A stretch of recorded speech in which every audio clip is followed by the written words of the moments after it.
Very warm welcome to one and all dear students.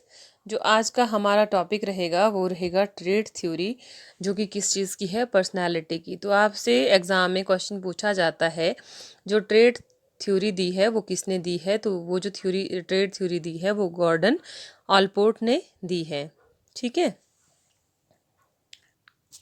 अगर trait की बात हिंदी में करें तो ट्रेट होता है हमारे अंदर छिपे हुए गुण। तो कई बार जो ट्रेट थ्योरी है पर्सनालिटी की, उसको कहा जाता है व्यक्तित्व का शील गुण सिद्धांत। तो गॉर्डन ऑलपोर्ट ने व्यक्तित्व का शील गुण सिद्धांत दिया। तो आइए अब बात करते हैं कि ट्रेट क्या होता है। अगर हम एक्सपेंडेड सेट ऑफ फैक्टर्स की बात करें तो द बिग 5 and 16 PF जो कैटल ने बताई, उन्होंने 16 पर्सनल फैक्टर और में बांटा, पर्सनालिटी फैक्टर बताए गुणों के आधार पर, जिसमें extraversion, emotional stability, agreeableness, openness, consciousness etcetera उन्होंने इसमें बात की।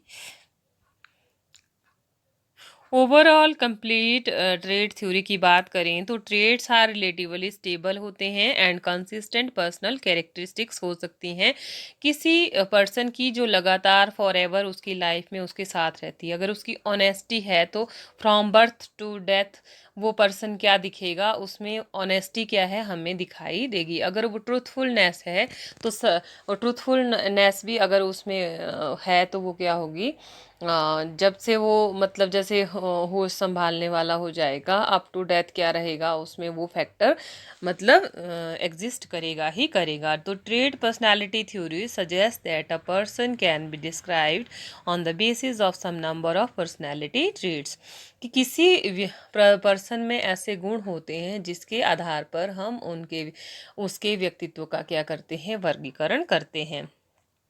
तो ऑलपोर्ट जो थे, गॉर्डन ऑलपोर्ट, उन्होंने आइडेंटिफाइड किया सम 4500 ट्रेड्स के बारे में। 4500 गुणों की क्या की उन्होंने टोटल बात की। लेकिन जो मेन उनके फेमस हुए वो 3 कैटेगरी में उन्होंने क्या किया, ट्रेड्स के थ्रू पर्सनैलिटी को डिवाइड किया। और Cattell used factor analysis to identify 30 to 35 basis traits. लेकिन जो मेन इनके फेमस हुए वो इनके फेमस हुए 16 PF जो इन्होंने थ्योरी दी। Eysenck argued there are 3 distinct traits in the personality, जैसे एक्स्ट्रावर्जन और इंट्रोवर्जन, न्यूरोटिक्स और न्यूरोटिसिज्म एंड साइकोटिज्म।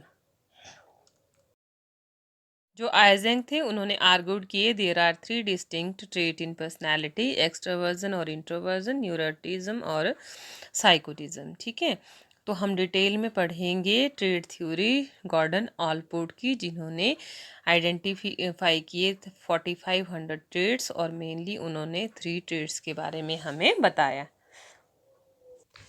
अगर हम एजम्पशन की बात करें, थ्योरिस्ट जनरली एज्यूम्स दैट जो गॉर्डन ऑलपोर्ट थे, उन्होंने कहा कि जो traits are relatively stable over time, कि एक जो गुण हमारे अंदर होता है, अगर जो शाइनेस भी है, ऑनेस्टी भी है, या हमारा जैसे किसी के ऊपर दया करना या इस तरह का एक ऐसा गुण है, वो फॉर एवर रहता है हमारी लाइफ में, टाइम टू टाइम वो चेंज नहीं होता है। हम चेंज करना भी चाहें तो वो कहीं ना कहीं हमारे अंदर छुपा रहता है, और जहाँ पे ज़रूरत हो वहाँ पे वो दिखता है। तो इन्होंने कहा कि traits are relatively stable over time. Secondly इन्होंने मतलब जो इस थ्योरी की एजम्पशन थी, मेनली सेकंड था कि ट्रेड्स डिफर अमंग इंडिविजुअल्स। हर एक इंडिविजुअल में जो ट्रेड रहता है वो क्या रहता है, डिफरेंट रहता है। Traits are also bipolar. जो ट्रेड्स होते हैं, किसी पर्सन में एक भी हो सकता है गुण, किसी में दो भी हो सकते हैं, या दो से ज़्यादा 5 या 10 भी हो सकते हैं। उसके अकॉर्डिंग इन्होंने क्या किया, पर्सनालिटी को डिवाइड किया अलग अलग प्रकार में। ठीक है। उसके बाद इन्होंने बात की ट्रेड्स इन्फ्लुएंस बिहेवियर। जो ट्रेड्स हैं, जो गुण हमारे अंदर होते हैं, वो हमारे बिहेवियर को क्या करते हैं, इन्फ्लुएंस करते हैं। उसके बेस पर हम अपनी पर्सनालिटी को क्या करते हैं, डेवलप करते हैं। तो गॉर्डन ऑलपोर्ट ने कहा कि जो ट्रेड है ये क्या होता है, इज़ अ कंसिस्टेंट। और उसके बाद इन्होंने long lasting tendency in behaviour कहा। उन्होंने एग्जाम्पल के बेस पर बताया, जैसे वो शाइनेस हो सकता है, हॉस्टिलिटी हो सकता है, ग्रीगेरियसनेस हो सकती है किसी भी पर्सन की। और गॉर्डन ऑलपोर्ट ने कहा कि जो हमारी पर्सनैलिटी है, हमारी जो पर्सनैलिटी होती है इन ट्रेड से मिलकर क्या होती है, बनी हुई होती है। अगर हम किसी पर्सन के ट्रेड के बारे में जानते हैं तो हम उसकी पर्सनैलिटी का को डिस्क्राइब कर सकते हैं कि वो पर्सन कैसा है।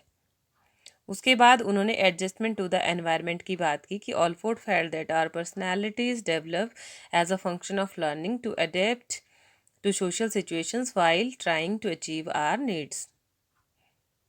मतलब अगर किसी पर्सन में जैसे एडजस्टिंग उसका नेचर है तो वो एनवायरनमेंट में किसी भी सिचुएशन में अपने आप को अडेप्ट कर लेता है वहाँ पे, ठीक है।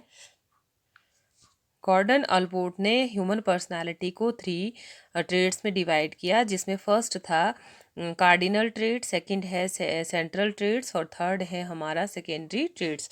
जो कार्डिनल ट्रेड्स है उसको हिंदी में कहा जाता है पूर्ववृत्तिशील गुण। उसके बाद जो सेंट्रल ट्रेट है उसको केंद्रीय पूर्ववृत्ति कहा जाता है या शीलगुण कहा जाता है, और जो हमारा सेकेंडरी ट्रेट्स है उसको कहा जाता है गौण पूर्ववृत्ति या शीलगुण। अब बात करते हैं हम कार्डिनल ट्रेट्स की। तो ये ट्रेट्स जो होता है ये dominate an individual's whole life, ये पूरी लाइफ में एक इंडिविजुअल के बना रहता है। ये एक पर्सन का एक ऐसा व्यवहार होता है जिससे वो पर्सन इतना फेमस होता है।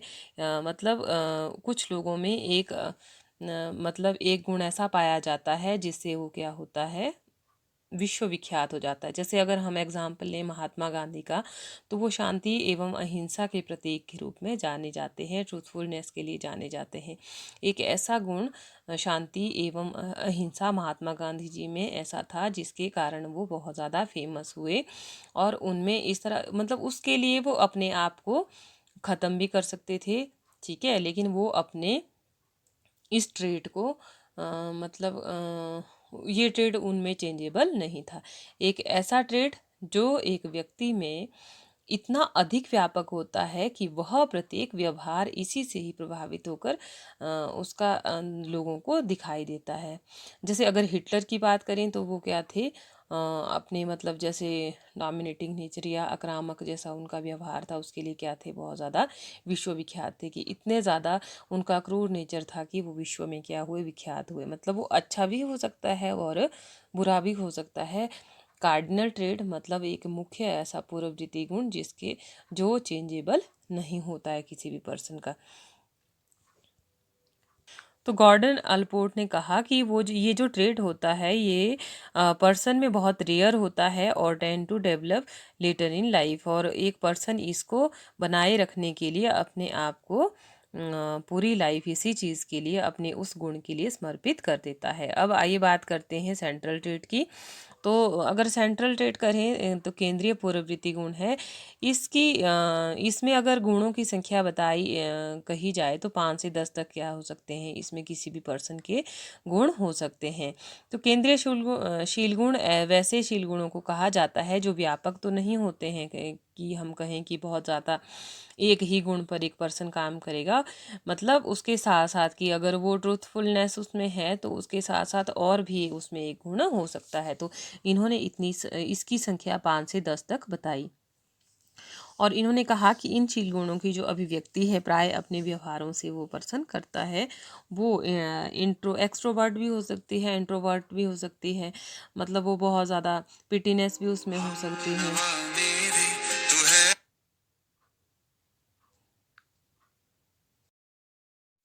गॉर्डन ऑलपोर्ट ने जिस तरह से ह्यूमन नेचर को डिस्क्राइब किया और उनको डिवाइड किया अलग अलग सेक्शन में, तो उन्होंने कहा कि कोई पर्सन अगर हेल्पिंग पीपल है तो वो क्या कर रहा है, सोशल वर्क कर रहा है, तो उसका नेचर कैसा हो गया, सोशल हो गया। अगर कोई सर्च फॉर ट्रूथ कर रहा है तो वो प्रोफेसर हो सकता है, फील्ड वर्क जो उसका होगा, और वो किस तरह का काम करेगा, थियोरटिकल स्किल कौन सा होगा उसका, थियोरटिकल थ्योरी पार्ट्स होगा, सर्च फॉर ट्रूथ करेगा और प्रोफेसर वो हो सकता है। इकोनॉमिक में बात करें तो प्रैग्मेटिक हो सकता है, अप्लाइड हो सकता है, और या उसकी पर्सनैलिटी कैसी होगी, बिजनेसमैन होगी उसकी। एस्थेटिक में बात करें तो आर्टिस्टिक उसमें वैल्यू हो सकती है और वो कोई आर्टिस्ट हो सकता है। अगर नेक्स्ट बात करें पावर और इन्फ्लुएंस की, तो वो क्या हो सकता है, पावरफुल वे में अगर वो काम करता है तो पॉलिटिक्स में वो पर्सन हो सकता है, और वो पॉलिटिकली बेस पर अपने जो ट्रेट हैं उन गुणों को क्या करता है, इन्फ्लुएंस करता है। उसके बाद रिलीजन या हार्मनी किसी पर्सन में है तो क्लैरिटी हो सकता है, और उसके बाद रिलीजियस उसका क्या हो सकता है, नेचर हो सकता है। इस तरह से उन्होंने स्केल डाउन किया अलग अलग तरह के, जिस पर्सन में जैसी वैल्यू है उसके अकॉर्डिंग उन्होंने हर एक कैटेगराइज किया पर्सन की पर्सनालिटी को with the help of traits. जैसे वो गुण हो सकते हैं उसमें ऑनेस्टी है, ठीक है, इंटेलिजेंट है वो पर्सन, शाय नेचर है उसका, एंग्शियस है बहुत ज़्यादा, या वो बहुत ज़्यादा फियर उसमें है, या फिर वो बहुत ज़्यादा एंग्री हो जाता है, शॉर्ट टेम्पर्ड है। ये ऐसे गुण हो सकते हैं सेंट्रल ट्रेड्स में कि 5 से 10 एक पर्सन में गुण हो सकते हैं जिसके लिए वो पर्सन क्या है, बहुत ज़्यादा फेमस है। अगर हम सेकेंडरी ट्रेड्स की बात करें तो इसमें उन गुणशील गुणों को रखा जाता है जो कम सुस्पष्ट, कम संगठित, कम संगत होते हैं, और इसलिए व्यक्तित्व की संरचना के लिए कम महत्वपूर्ण होते हैं। जैसे विशेष हेयर स्टाइल रखना, खास प्रकार के भोजन करना, विशेष मनोवृत्ति आदि गौण पूर्ववृत्ति के उदाहरण हैं, जिनके आधार पर व्यक्तित्व की संरचना के बारे में कोई ठोस निष्कर्ष पर नहीं पहुंचा जा सकता है। तो इन्होंने इन गुणों के आधार पर कहा कि कोई पर्सन क्या है, कि ये वाले गुण ऐसे होते हैं जिनके बेसिस पर उस पर्सन को हम मेन नहीं कहेंगे कि भाई हाँ वो बहुत ज़्यादा फेमस है उससे रिलेटेड, लेकिन ये क्या हो सकती है, उसकी ऐसे गुण हो सकते हैं जिनके आधार पर, मतलब इक्वालिटी है, जैसे बहुत ज़्यादा खाना, मतलब जैसे खाना खाना बहुत अच्छा लगता है, या फिर तो ये एक ऐसा गुण है जिसके आधार पर वो फेमस नहीं हो सकता है। अगर कोई हेयर स्टाइल रखते हैं कि कुछ टाइम के लिए अच्छा लगेगा, मतलब उस बेस पर उसकी क्वालिटी को जजमेंट नहीं दी जाती। उसके साथ साथ अगर उसमें दूसरा कोई टैलेंट है तो उसमें क्या करते हैं हम, बहुत ज़्यादा मेन उसकी बात करते हैं हम। तो इन्होंने 3 टाइप्स के ही ट्रेड्स की बात की, कार्डिनल ट्रेड, सेंट्रल ट्रेड और सेकेंडरी ट्रेड्स। तो मतलब उनके कहने का ये मतलब था कि हर एक सिचुएशन में उसका ट्रेड जो गुण है वो क्या हो रहा है, चेंज हो रहा है। सम टाइम वो क्या है, रिलेटेड टू एटीट्यूड्स और प्रेफरेंसेस के अकॉर्डिंग है, और often appear only in certain situations और अंडर स्पेसिफिक सर्कमस्टांसेस, कि एक सर्कमस्टांसेस वहाँ पे है। जैसे some examples would be getting anxious when speaking to a group, और impatient while waiting in a line. तो मतलब एक पर्सन चेंज कर सकता है अपने बिहेवियर को टाइम और सिचुएशन के अकॉर्डिंग। गॉर्डन अल्पोर्ट ने जो भी थ्योरी दी उसका बहुत ज़्यादा क्रिटिसिज्म भी हुआ। कुछ जो साइकोलॉजिस्ट थे उनका मत था कि जो ऑलपोर्ट के जो कार्यात्मक स्वायत्तता की बात करें, संप्रदाय पर आपत्ति जताई कि जैसे जो भी रियल लाइफ से रिलेटेड जो उन्होंने बातें कही, तो उस पर उन्होंने ट्रेड को सही सही समझना, मतलब उनके द्वारा दिए गए ट्रेड्स को मतलब बिल्कुल सही समझना क्या है, बहुत ज़्यादा मुश्किल है। कि अगर कार्डिनल को अगर हम पर्सनल ट्रेट उसमें अगर हम सेकेंडरी ट्रेट के साथ कंपैरिजन करें, 5 से 10 उन्होंने फिक्स्ड नहीं किए कि ये वाले ही ट्रेट उसमें होंगे, मतलब उनके ट्रेड्स में फिक्सेशन नहीं थी कि एक फिक्स ट्रेट है। मतलब किसी भी पर्सनालिटी में एक ट्रेट को देख पाना क्या हो सकता है, कई बार मुश्किल हो सकता है, और उसके आधार पर किसी की पर्सनालिटी को जज करना क्या हो सकता है, मुश्किल हो सकता है।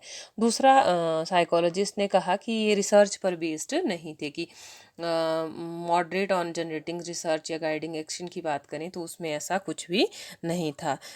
कुछ का मत ये था कि मतलब इसकी जो यूटिलिटी है, कि अगर उन्होंने ट्रेड्स तो बताए लेकिन utility in real life situation में क्या है, बहुत कम है, और अच्छे से समझ पाना इसको क्या है, बहुत ज़्यादा मुश्किल है। कि अगर प्रैक्टिकल वर्क की बात करें तो अल्पोर्ट की थ्योरी कहीं ना कहीं क्या है कि फिट नहीं बैठती है। और अगर फीस्ट जो साइकोलॉजिस्ट हैं उनके अकॉर्डिंग कहे तो ऑलपोर्ट का जो व्यक्तित्व सिद्धांत था वो दर्शन शास्त्रीय अनुमान एवं सामान्य बोध पर, ना कि वैज्ञानिक अनुसंधानों पर आधारित था। तो उन्होंने कहा कि ये जो उन्होंने पर्सनल ट्रेट्स या जो कार्डिनल ट्रेट्स या सेंट्रल ट्रेट्स जिसकी भी इन्होंने बात की, तो वो क्या थे कि ये रियल लाइफ सिचुएशन में कहीं ना कहीं ये फिट नहीं बैठते थे। तो 3 तरह के ट्रेड्स तो बताए, लेकिन एक का कोरिलेशन दूसरे के साथ, दूसरे का तीसरे के साथ, और तीसरा कहीं ना कहीं क्या है, लाई नहीं कर रहा है। तो एग्जिस्टेंस मतलब क्लियर कॉन्सेप्ट इनका नहीं था। ये तो हमने ट्रेड थ्योरी पढ़ी गॉर्डन ऑलपोर्ट के अकॉर्डिंग। जो भी स्टूडेंट्स मेरे लेक्चर को सुन रहे होंगे उन्होंने ये करना है, जैसे मैंने कहा था कि आप अपनी प्रीवियस वीडियोस में भी जो वीडियो देख रहे हैं उसमें आप कमेंट सेक्शन में जाके अपना नाम और अपना रोल नंबर लिखें।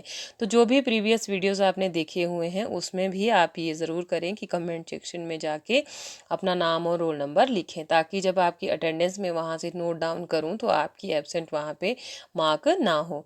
तो जब भी आपके स्कूल अगर कॉलेजेस ओपन होते हैं तो फिर आपका जो टेस्ट लिया जाएगा उसमें मैं देखूंगी कि कितने बच्चों ने वीडियो देखा। तो अब मैं अलग और थ्योरीज की भी इसमें बात करूंगी जो अलग अलग साइकोलॉजिस्ट ने दी है। तो पहले बात करते हैं हम, एक तो हमने बात कर दी 3 ट्रेड थ्योरी की, जिसमें 3 तरह के ट्रेड की बात की, कार्डिनल ट्रेड, सेंट्रल ट्रेड और सेकेंडरी ट्रेड्स की। ठीक है, और इसके बाद जो नेक्स्ट थ्योरी थी वो रेमंड कैटल ने दी थी। ये आपको सिलेबस में नहीं है लेकिन आपको पता होना चाहिए। इन्होंने 16, जैसे मैंने बात की कि 16 पीएफ थ्योरी भी कहा जाता है। तो अगर आपको एग्जाम में टैट में क्वेश्चन आएगा कि 16 पीएफ जो थ्योरी थी वो किसने दी थी, वो तो रेमंड कैटल ने दी थी। ठीक है, तो इन्होंने भी क्या किया, ऑलपोर्ट की तरह इन्होंने इनिशियल जो लिस्ट दी ट्रेड्स की वो 4000 down to 16 by means of the statistical technique called factor analysis के अकॉर्डिंग इन्होंने 4000 को कितने में डाउन कर दिया, 16 के में। जो 16 थे वो कौन कौन से थे, नंबर 1 इन्होंने बात की इमोशनल इजीली अपसेट, जिसमें इन्होंने कहा कि काम और स्टेबल एक पर्सन का ह्यूमन नेचर हो सकता है। अगर इमोशनल है, इजीली अपसेट है, तो उसके वर्सेस में काम और स्टेबल भी हो सकता है। इंटेलिजेंट है तो वो वर्सेस में इन इंटेलिजेंट भी हो सकता है। सस्पिशियस अगर वो है तो ट्रस्टिंग भी हो सकता है। रिजर्व्ड और अनफ्रेंडली है तो वो आउट गोइंग और फ्रेंडली भी हो सकता है। असर्टिव और डोमिनेंट है तो नॉट असर्टिव और हम्बल हो सकता है।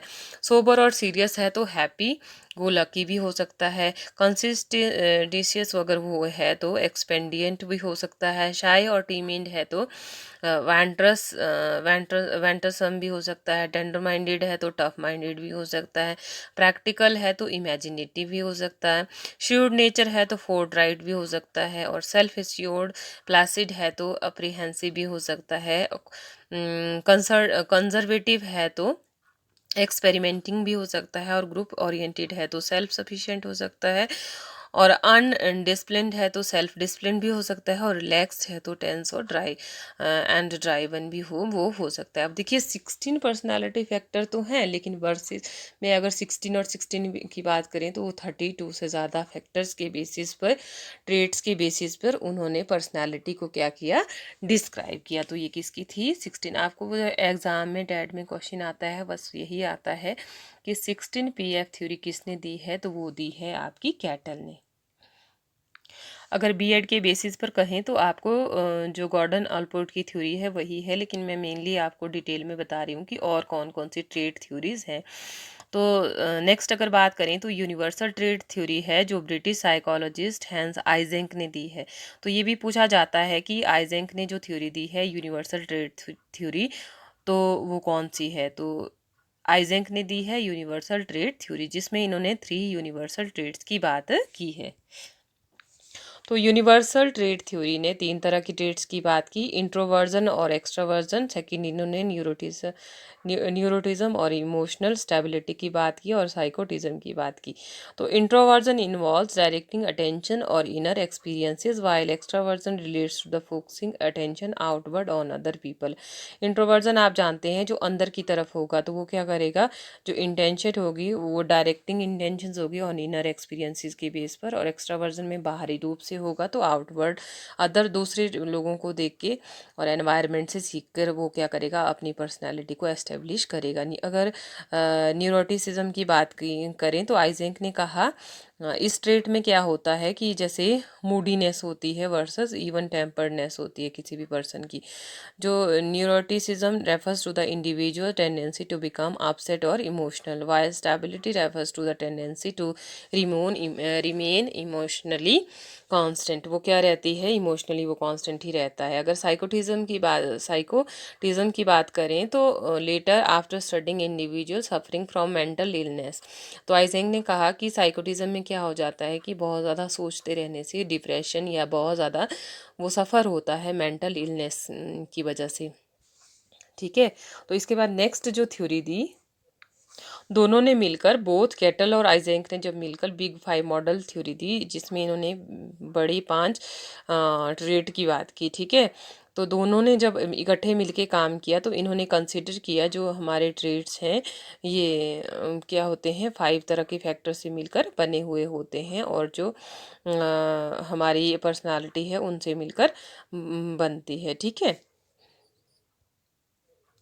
तो बिग फाइव में इन्होंने बात की ओपननेस टू एक्सपीरियंसेस, उसके बाद कॉन्शियसनेस की बात की, उसके बाद एक्स्ट्रावर्जन की बात की, उसके बाद एग्रीबलनेस की बात की, और उसके बाद उन्होंने न्यूरोटिसिज्म की बात की। तो ओपननेस में कि कोई पर्सन क्या है, ओपनली मतलब अपने जो उसके एक्सपीरियंसेस है या उसकी जो टेंडेंसी है, imaginative, independent, interested in the variety और practical, conforming and interested in routine में वो क्या पर्सन क्या है, काम करता है।